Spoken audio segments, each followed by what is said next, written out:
연금을 받기 시작하면 많은 분들이 이렇게 말합니다. 예전보다 더 아끼는데 왜 돈이 더 빨리 없어질까요? 이 질문에는 의외의 답이 숨어 있습니다. 연금이 적어서도 아니고 갑자기 소비가 늘어서도 아닙니다. 결제 방식이 바뀌지 않았기 때문입니다. 대부분 연금 생활을 시작해도 결제 습관은 직장 다니던 때와 똑같이 유지합니다. 카드는 그대로 쓰고 자동이체도 그대로 두고 연금 통장에서 모든 결제가 한꺼번에 빠져나갑니다. 문제는 이 방식이 연금 생활과는 전혀 맞지 않는 구조라는 점입니다. 직장 다닐 때는 월급이 한 번에 들어옵니다. 카드 결제가 조금 늦게 빠져나가도 큰 문제가 되지 않습니다. 하지만 연금은 다릅니다. 연금은 생활비 그 자체입니다. 이 돈이 언제 어떻게 빠져나가는지가 곧 생활의 안정과 직결됩니다. 그런데 카드 결제는 쓴 날이 아니라 나중에 한꺼번에 빠져나갑니다. 예를 들어 이번 달에 병원비, 마트, 식비를 카드로 나눠 썼습니다. 그 순간에는 통장에 변화가 없습니다. 그래서 아직 괜찮네라고 느낍니다. 하지만 결제일이 되면 연금 통장에서 한꺼번에 빠져나갑니다. 이때 많은 분들이 같은 말을 합니다. 이렇게 많이 썼나? 하지만 사실은 많이 쓴 게 아닙니다. 쓴 시점과 빠져나간 시점이 달라서 체감이 왜곡된 것뿐입니다. 이 왜곡은 연금 생활자에게 특히 치명적입니다. 왜냐하면 연금은 추가로 채울 수 있는 돈이 아니기 때문입니다. 월급처럼 다음 달에 다시 넉넉하게 들어오지 않습니다. 그래서 한 번의 착각이 다음 달 생활까지 흔들 수 있습니다. 더 중요한 점은 이 구조를 대부분 문제라고 인식하지 않는다는 것입니다. 카드는 편리하고 자동이체는 깔끔하고 연금 통장에서 바로 빠져나가는 것이 당연하다고 생각합니다. 하지만 이 당연함이 노후 자금을 가장 조용히 갉아먹습니다. 이 영상에서 다루는 내용은 절약 이야기가 아닙니다. 카드를 쓰지 말라는 말도 아닙니다. 연금 생활자에게 불리하게 작동하는 결제 방식의 구조를 하나씩 드러내는 이야기입니다. 이 구조를 이해하면 같은 돈을 써도 느낌이 완전히 달라집니다. 같은 10만 원을 써도 느낌이 완전히 다를 때가 있습니다. 어떤 날은 이건 정말 아깝다는 생각이 들고 어떤 날은 언제 썼지? 하고 지나갑니다. 이 차이는 성격 차이도 아니고 절약 습관의 문제도 아닙니다. 결제 방식이 다르기 때문입니다. 예를 들어보겠습니다. 병원에서 진료를 받고 현금으로 10만 원을 냈을 때를 떠올려 보십시오. 지갑에서 돈을 꺼내는 순간 금액이 눈에 들어오고 손에서 돈이 사라지는 느낌이 남습니다.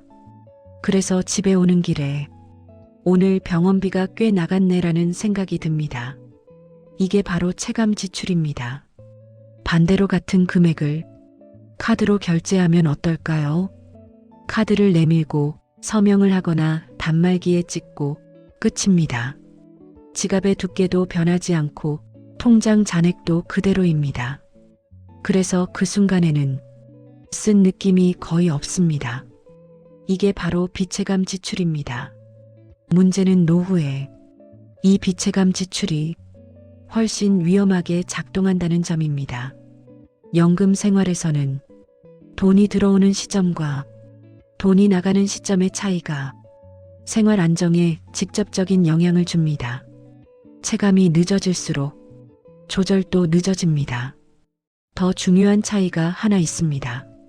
현금은 쓸 때 바로 끝나지만 카드는 기억을 남기지 않습니다. 며칠이 지나면 어디에 얼마를 썼는지가 머릿속에서 희미해집니다. 그래서 다음 소비를 할 때 기준이 사라집니다. 이미 쓴 돈이 결정에 반영되지 않는 것입니다. 여기에 자동 결제가 더해지면 상황은 더 심해집니다. 카드 결제는 며칠 뒤 한꺼번에 빠져나가고 자동이체는 아예 신경 쓰지 않아도 빠져나갑니다. 이 구조에서는 돈을 쓰는 순간도 없고 돈이 나가는 순간도 없습니다. 그래서 쓴 기억 없는 지출이 됩니다. 연금 생활자에게 이 방식이 특히 불리한 이유는 생활비의 기준이 계속 뒤로 밀리기 때문입니다. 지금 쓰는 돈이 다음 달 통장에서 빠져나가고 그때 가서야 이번 달이 좀 빠듯하네라고 느낍니다. 이미 선택은 끝난 뒤입니다. 많은 분들이 나는 계산 잘하고 있다고 생각합니다. 하지만 계산의 문제가 아닙니다. 체감의 문제입니다. 체감이 늦으면 판단도 늦습니다. 노후에는 이 지연이 곧 불안으로 이어집니다. 이제부터 중요한 질문 하나를 생각해 보셔야 합니다. 내가 쓰는 돈 중에서 지금 바로 체감되는 돈은 얼마나 될까? 그리고 기억조차 남지 않는 돈은 얼마나 될까? 이 비율이 바뀌지 않으면 연금 생활의 불안도 계속 반복될 수밖에 없습니다. 연금 생활자에게 가장 불리하게 작동하는 결제에는 공통된 순서가 있습니다. 이 순서는 많은 분들이 아무 의심 없이 사용하고 있지만 실제로는 연금 생활과 정면으로 충돌하는 구조입니다. 그 순서는 이렇습니다. 연금 통장 카드 결제 자동 출금. 이 구조가 왜 문제일까요? 표면적으로 보면 아주 편리해 보입니다. 연금이 들어오고 카드를 쓰고 알아서 빠져나가니 신경 쓸 일이 없어 보입니다. 하지만 바로 이 신경 쓸 일 없음이 노후에는 가장 큰 문제입니다. 연금은 월급이 아닙니다. 연금은 생활비의 한계선입니다. 그런데 카드 결제는 이 한계선을 넘었는지 알려주지 않습니다. 넘어도 아무 신호가 없습니다. 예를 들어보겠습니다. 연금이 들어오는 통장에서 카드 결제가 직접 빠져나가면 지출이 언제 많아졌는지 알 수 없습니다. 카드를 쓸 때는 통장이 그대로이고 결제일이 되면 이미 늦습니다. 이때 느끼는 놀람은 지출을 조절하는데 아무 도움이 되지 않습니다. 더 심각한 문제는 이 순서가 반복된다는 점입니다. 이번 달에 체감하지 못한 지출이 다음 달 연금에서 빠져나갑니다. 그럼 다음 달 생활비가 줄어듭니다. 하지만 이유를 명확히 알기 어렵습니다. 그래서 이번 달은 좀 빠듯하네로 넘어가 버립니다. 이 패턴이 반복되면 연금은 항상 부족하게 느껴집니다. 여기서 중요한 사실 하나, 이 구조는 지출이 많아서 생기는 문제가 아닙니다. 같은 금액을 써도 결제 순서가 다르면 체감과 통제가 완전히 달라집니다. 연금 통장에서 바로 카드가 빠지는 구조는 연금 생활자에게 항상 불리하게 작동합니다.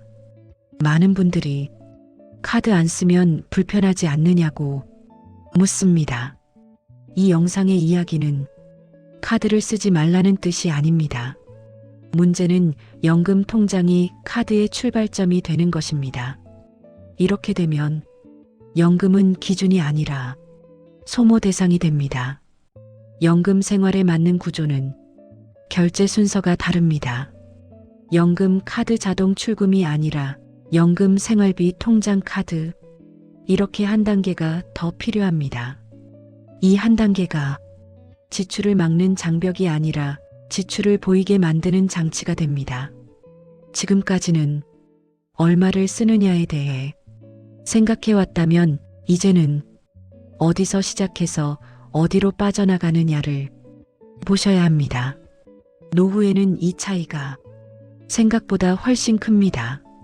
카드가 노후에 위험해지는 순간은 카드를 많이 쓸 때가 아닙니다.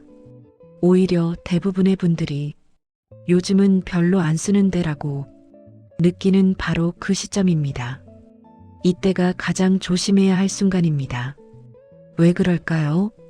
카드는 많이 쓰면 경계하게 됩니다. 결제 알림이 잦아지고 명세서 금액이 커지면 자연스럽게 한 번 더 보게 됩니다. 하지만 사용량이 줄어들면 카드는 오히려 문제없는 도구처럼 느껴집니다. 이 착각이 노후에는 위험합니다. 연금 생활에 들어가면 지출의 형태가 달라집니다. 대형 소비는 줄고 병원비, 식비, 생활비 같은 작은 지출이 늘어납니다. 이 작은 지출들이 대부분 카드로 처리됩니다. 금액은 작지만 횟수는 많아집니다. 문제는 이 지출들이 모두 체감되지 않는다는 점입니다. 카드를 쓸 때는 통장에 아무 변화가 없고 이 정도는 괜찮겠지라는 생각만 남습니다. 이 판단이 하루, 이틀, 일주일 쌓입니다. 그러다 결제일이 오면 연금 통장에서 한꺼번에 빠져나갑니다. 이때 많은 분들이 이렇게 말합니다. 이번 달은 별로 쓴 게 없는데?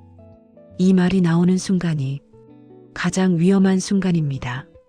쓴 기억은 없는데 돈은 빠져나갔기 때문입니다. 이때부터 지출의 기준이 무너집니다.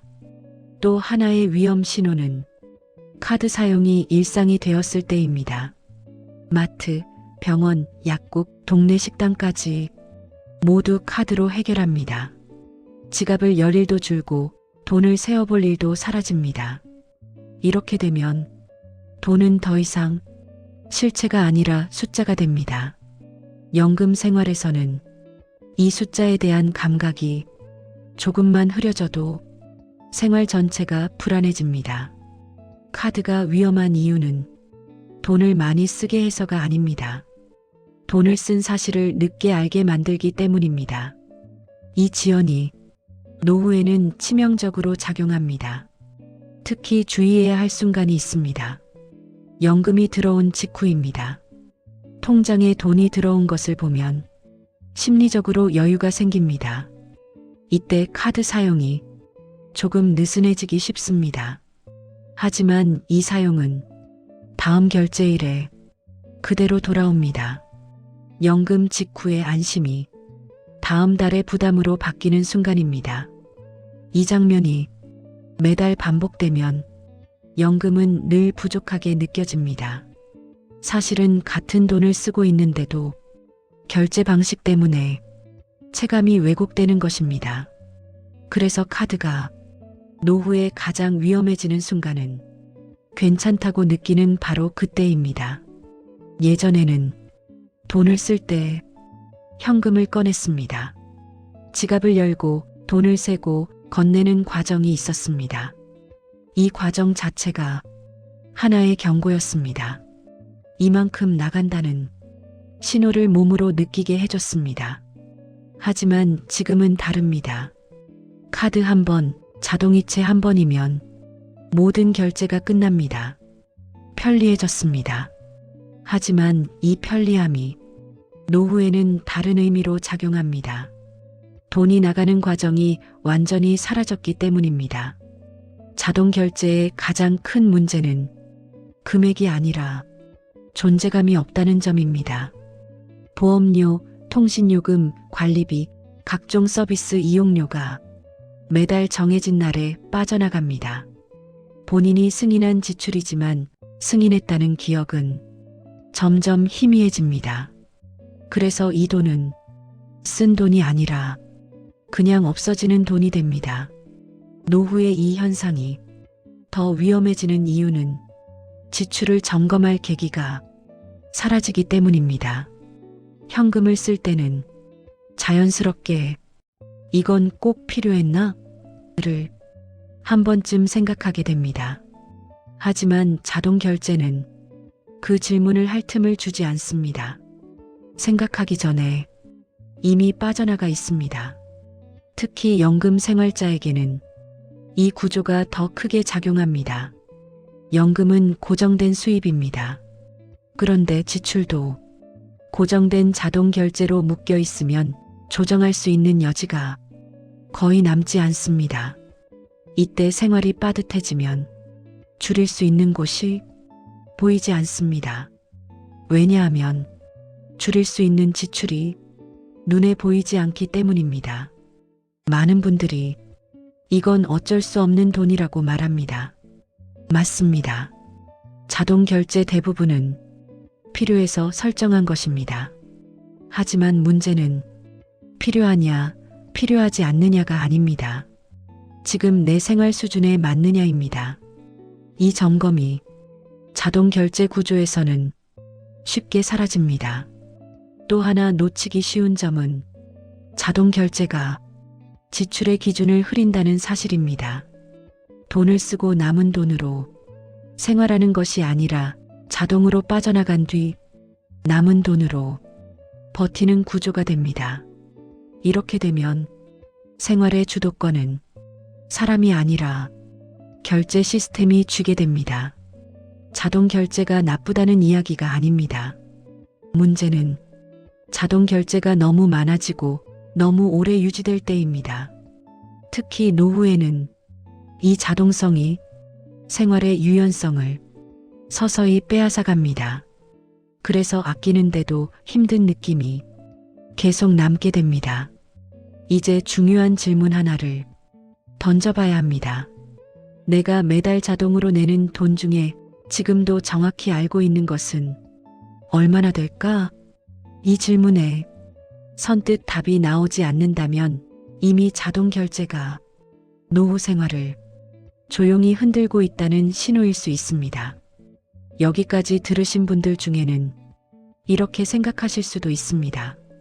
그래도 결국 아껴 써야 하는 거 아닌가요? 하지만 오늘 이야기의 핵심은 절약이 아닙니다. 방식의 문제입니다. 실제로 많은 시니어 분들이 이미 충분히 아끼고 있습니다. 외식도 줄이고 옷도 새로 사지 않고 여행도 미루고 큰 소비는 거의 하지 않습니다. 그런데도 돈이 늘 빠듯하게 느껴집니다. 이건 절약이 부족해서가 아닙니다. 문제는 돈을 쓰는 순서와 방식이 노후 생활에 맞지 않게 굳어져 있다는 점입니다. 연금 생활은 한 달 안에서 조절하는 구조여야 하는데 카드 자동이체후불 결제가 섞이면 조절 시점이 항상 늦어집니다. 이미 빠져나간 뒤에야 상황을 알게 됩니다. 이 구조에서는 아끼려고 해도 아낄 타이밍이 없습니다. 이미 결정된 지출이 자동으로 나가고 있기 때문입니다. 그래서 더 줄이려고 하면 식비나 생활비 같은 가장 불편한 부분부터 건드리게 됩니다. 이게 바로 아끼는데도 힘든 느낌의 정체입니다. 또 하나 중요한 점은 노후에는 선택을 많이 할수록 피로가 커진다는 사실입니다. 어떤 결제가 자동인지, 언제 빠져나가는지, 어느 카드인지 하나하나 신경 써야 하면 결국 포기하게 됩니다. 그 순간부터 돈 관리는 습관이 아니라 방치가 됩니다. 그래서 노후 돈 관리는 의지를 다잡는 방향으로 가면 실패하기 쉽습니다. 대신 방식을 단순하게 만드는 쪽으로 가야 합니다. 선택을 줄이고 지출이 눈에 보이게 하고 조절 시점을 앞으로 당기는 구조가 필요합니다. 여기서 많은 분들이 오해를 하나 합니다. 그럼 현금만 써야 하나? 그렇지 않습니다. 핵심은 현금이냐 카드냐가 아니라 지금 쓰는 돈이 지금 느껴지느냐입니다. 느껴지지 않는 돈은 조절할 수 없습니다. 이제 방향이 조금 보이실 겁니다. 노후에 필요한 건 더 강한 절약이 아니라 지금 쓰는 돈이 바로 체감되는 방식입니다. 이 기준만 세워도 같은 금액을 써도 불안은 크게 줄어듭니다. 지금까지 이야기의 핵심은 하나로 정리됩니다. 노후에 돈이 부족해지는 이유는 많이 써서가 아니라 연금 생활에 맞지 않는 결제 기준을 그대로 쓰고 있기 때문입니다. 그래서 마지막으로 아주 단순한 기준만 정리하겠습니다. 첫 번째 기준은 연금 통장은 지켜보는 통장으로 둡니다. 연금이 들어오는 통장은 생활의 기준선입니다. 이 통장에서 카드 결제가 직접 빠져나가면 기준이 매번 흔들립니다. 연금 통장은 잔액을 확인하는 용도로만 두는 것이 가장 안정적입니다. 두 번째 기준은 카드는 생활비 통장하고만 연결합니다. 연금 통장에서 한 달 생활비만 따로 옮기고 카드는 그 통장에서만 쓰는 구조입니다. 이렇게 하면 이번 달에 쓸 수 있는 돈이 자연스럽게 보입니다. 넘치면 멈추고 부족하면 조절할 수 있습니다. 세 번째 기준은 자동 결제는 정해진 날에만 나가게 합니다. 보험, 통신비, 관리비처럼 어쩔 수 없는 자동 결제는 없앨 필요가 없습니다.